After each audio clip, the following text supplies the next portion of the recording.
This section is going to be on conservation and biodiversity.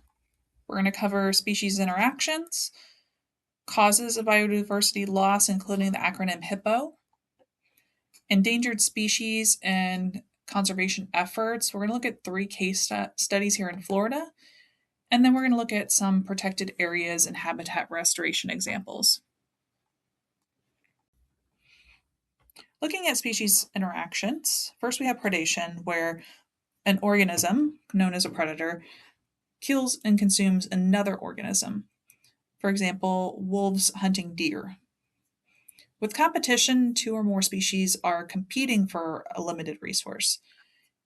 The image shown here, we can see this vine-like plant that's kind of structured in a way that it coats the other plants and prevents them from getting access to sunlight to photosynthesize. So this is a competition for sunlight. Then we have mutualism, where both species benefit from the interactions, such as bees pollinating plants. These interactions can also create leverage points, where protecting pollinators or restoring predators can impact a whole system and allow it to rebound. HIPPO is an acronym that summarizes modern extinction drivers. It stands for habitat loss, invasives, pollution, population, and as it relates to humans, and overexploitation. Each is visible in Florida. We have coastal development, which is habitat loss. We have lionfish and Burmese python, which are invasive species. There's nutrient-driven algae blooms, which are pollution. There's rapid growth in tourism, which is population increase. And we have overharvesting of plants such as longleaf pine. Conservation policies tend to target these specific levers because they can make some of the biggest impacts. Under the Endangered Species Act, agencies partner with states, tribes, non-governmental organizations, and landowners to list species or designate critical habitat and implement recovery plans. This framework stabilizes thousands of populations. It's most effective when it's backed with habitat protection, threat reduction, and, if needed, captive breeding or translocation. We're going to look at three different examples found here in Florida.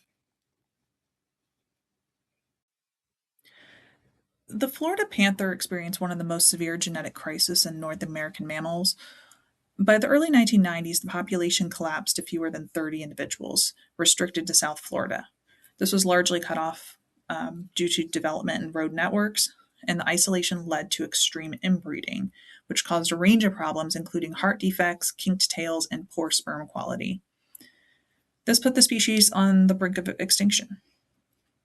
To address the emergency, wildlife managers launched a genetic rescue in 1995 by introducing pumas from Texas into the Florida population.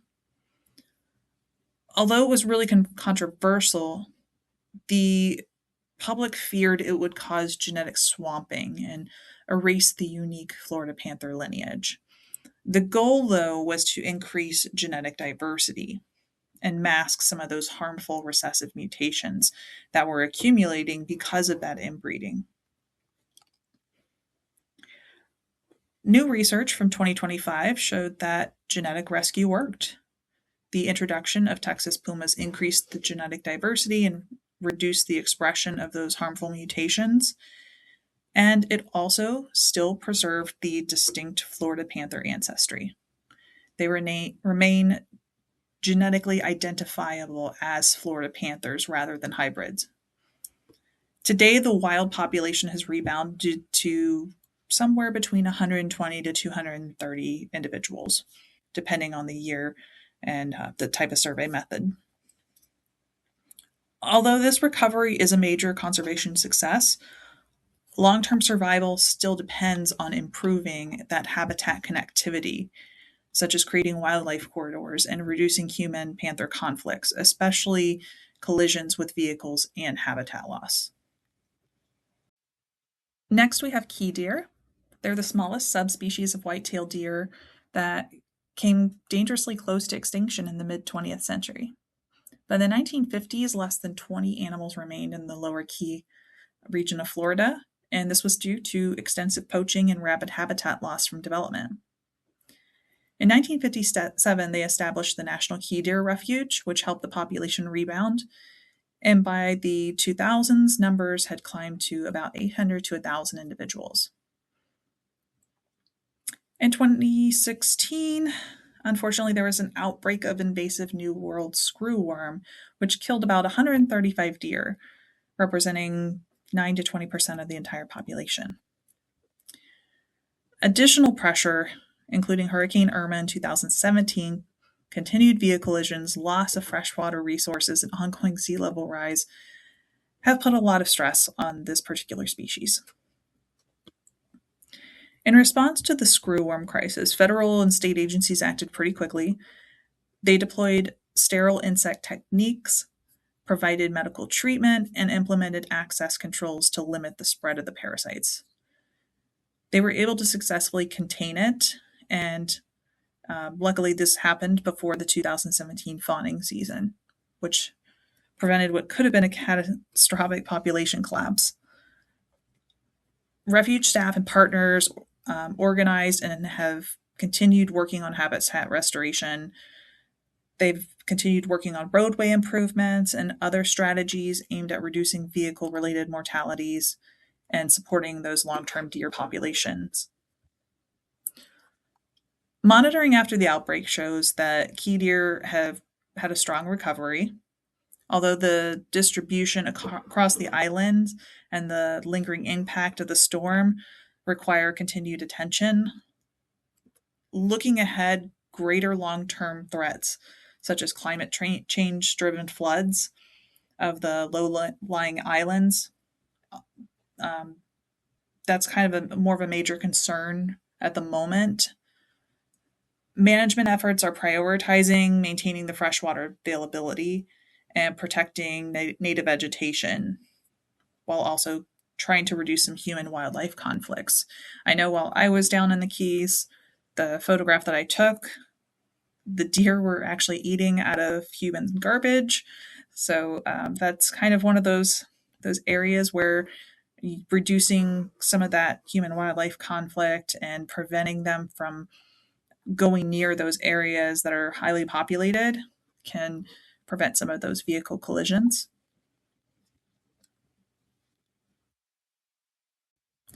Finally, we have the Fuzzy Wuzzy air plant, and yes, that is its real name. This is a rare epiphytic bromeliad in South Florida. Its decline is mainly due to habitat loss, illegal collecting, and destructive Mexican bromeliad weevils.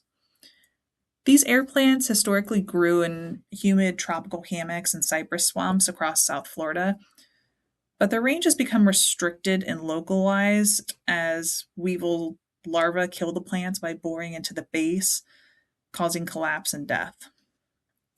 In response, the state agencies and university researchers are working to document remaining populations and discourage poaching and study potential strategies for weevil control. Public outreach campaigns have emphasized the importance of avoiding wild collections and protecting wetlands and hammocks where the plants survive. Conservation areas such as Fakahatchee Strand Preserves serve as an important stronghold, supporting some of the least healthy clusters of Florida native fuzzy wuzzies. And that's actually where I took this photo, was in Fakahatchee Strand. Some of the remaining clusters continue to persist where the habitat remains intact and poaching has been minimized. Long-term recovery depends on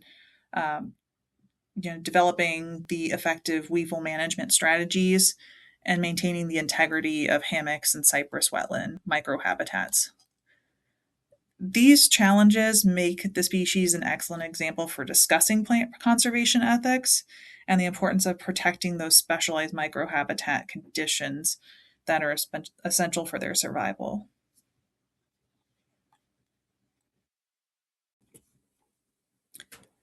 Next, we're going to take a look at some protected areas. These are usually monitored by different governmental organizations, but they can also be regulated by some non governmental organizations. The Florida Keys National Marine Sanctuary protects America's only coral barrier reef, along with an extensive amount of seagrass meadows, mangroves, and historic shipwrecks that support 6,000 marine species. In January of 2025, the National Oceanic Atmospheric Administration finalized the restoration blueprint. And this major update to the sanctuary management occurred after 13 years of review.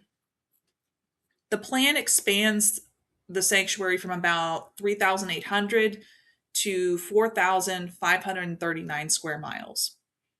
It adds more than 35 new management zones, strengthens rules such as prohibiting cruise ship discharge, increases authority to address derelict vessels, which are just ships that people left behind, and adjust boundaries to better protect habitat near the dry tortugas, which we'll talk about in just a moment. But parts of this sanctuary overlap with state waters. So for this reason, part of the plan is actually going to take place later. And that allows the Florida agencies to coordinate and implement different measures that can be done at a state level rather than relying strictly on federal levels. This is a really good example of what's called adaptive marine spatial planning. It shows how managers respond to coral reef decline and the seagrass damage and increasing boat pressure by adjusting those zones to balance for the most protection and public use. It also shows that ongoing state and federal coordination, especially around fisheries management and different phase closures, can remain essential. This sanctuary also addresses the invasive lionfish. So we previously talked about an invasive species. And it encourages public removal efforts and debris as a way of reducing the impact on reef fish communities. So you have state agencies, you have federal agencies, and now you have the general public that can come in and play a role in conservation. The Pinellas National Wildlife Refuge was established in 1951 and protects a cluster of small mangrove-covered islands off of St. Petersburg that serve as critical breeding habitat for colonial water birds. That term colonial just means they form little groups called colonies. The 394-acre refuge includes islands such as Indian, Tarpon, Mule, and Jackass Key. All of them are accessible only by boat, but are closed year-round to the public because of their small size and ecological sensitivity. The refuge was created specifically to safeguard nesting birds like brown pelicans, herons, egrets, and cormorants. Tarpon Key once supported the largest brown pelican rookery in Florida. The area surrounding the islands holds extensive seagrass beds, and by being closed year-round, it protects them from motorized boats and reduces the damage to the ecosystem. The Pinellas National Wildlife Refuge is managed as one of 3 Tampa Bay refuges and is coordinated through the U.S. Fish and Wildlife Service's Crystal River Complex.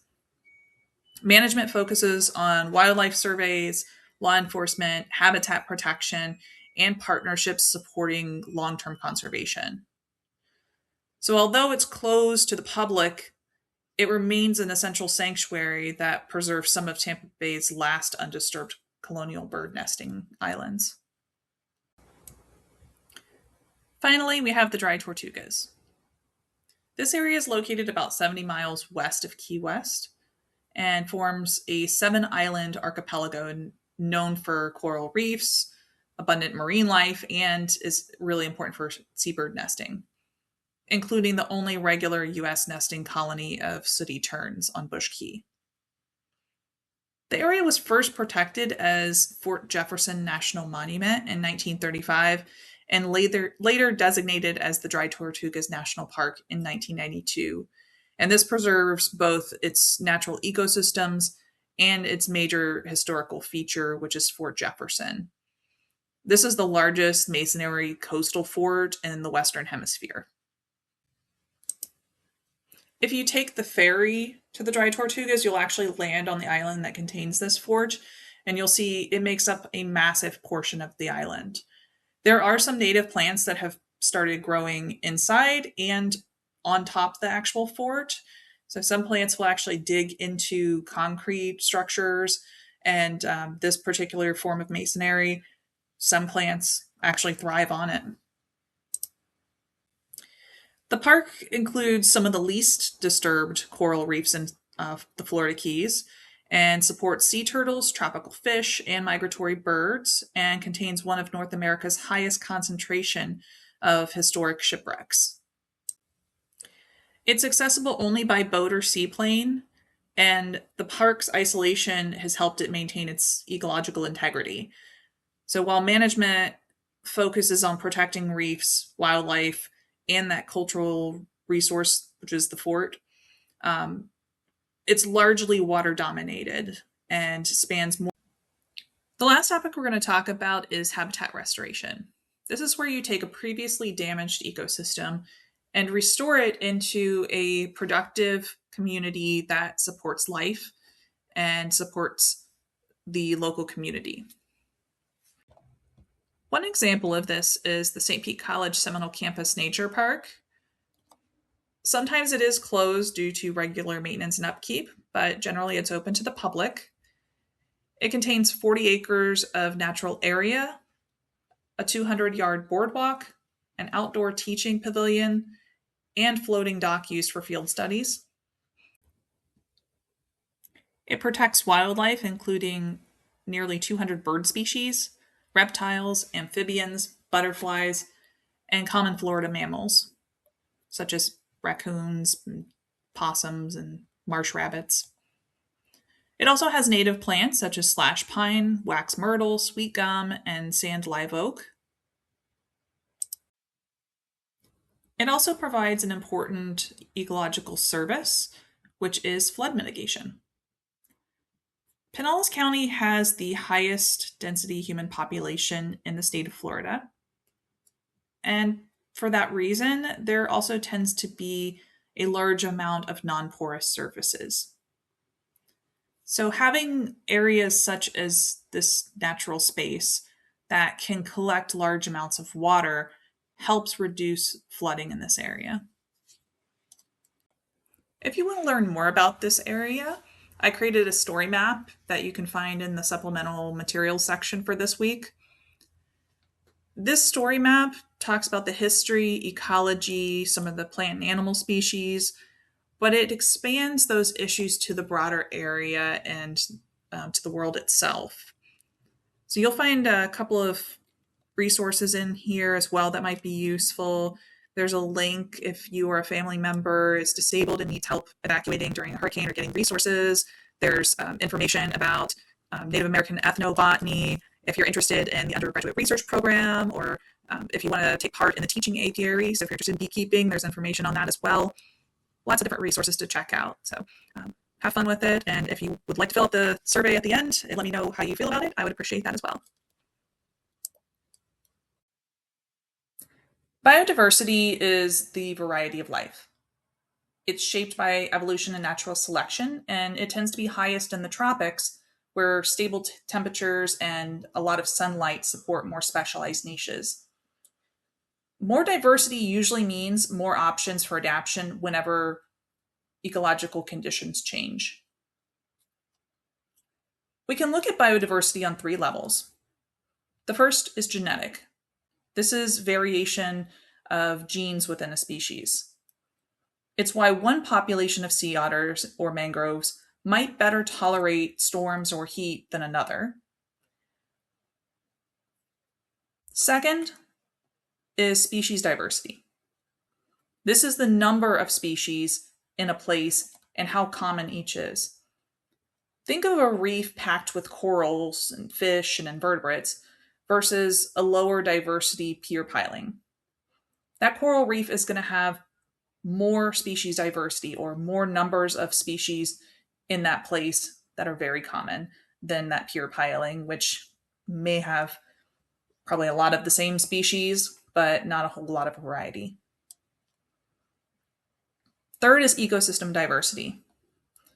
This is the variety of habitats and ecological processes that are happening in an area. Estuaries, longleaf pine flatwoods, seagrass meadows. Each of these is running on different energy and nutrient cycles. This means they have different ecological processes to do different jobs.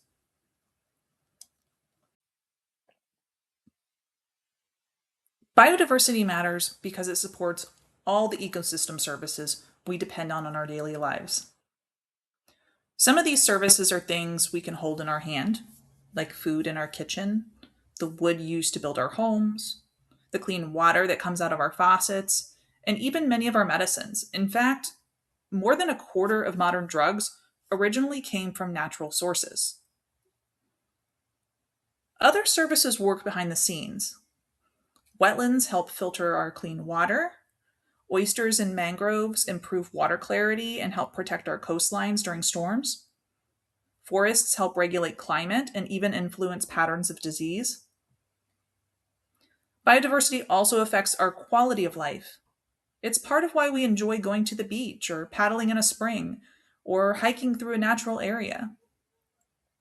These cultural benefits, such as recreation or getting inspiration from nature, and our sense of connection to a place, come directly from a healthy, diverse environment.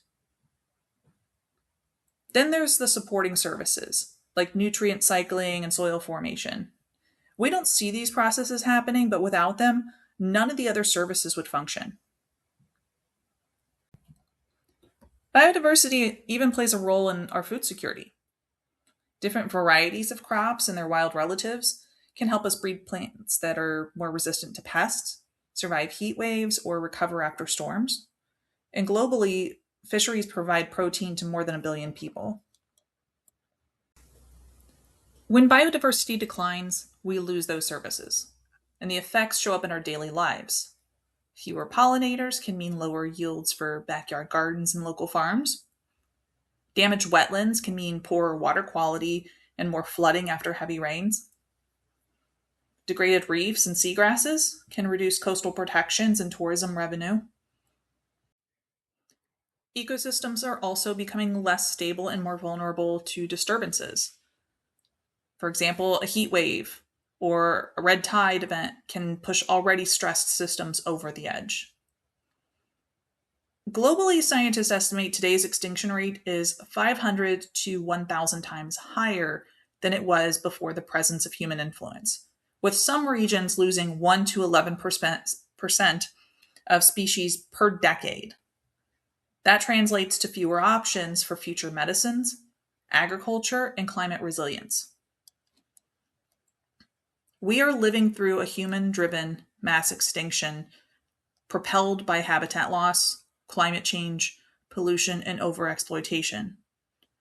So, conserving biodiversity is not just about wildlife, it's about public health, local economies, and community safety as well. Now, let's talk about the six big pressures driving biodiversity loss. Habitat loss is one of the biggest threats to biodiversity. When forests are cleared, land is converted to agriculture, or when cities expand, wildlife loses the space they depend on.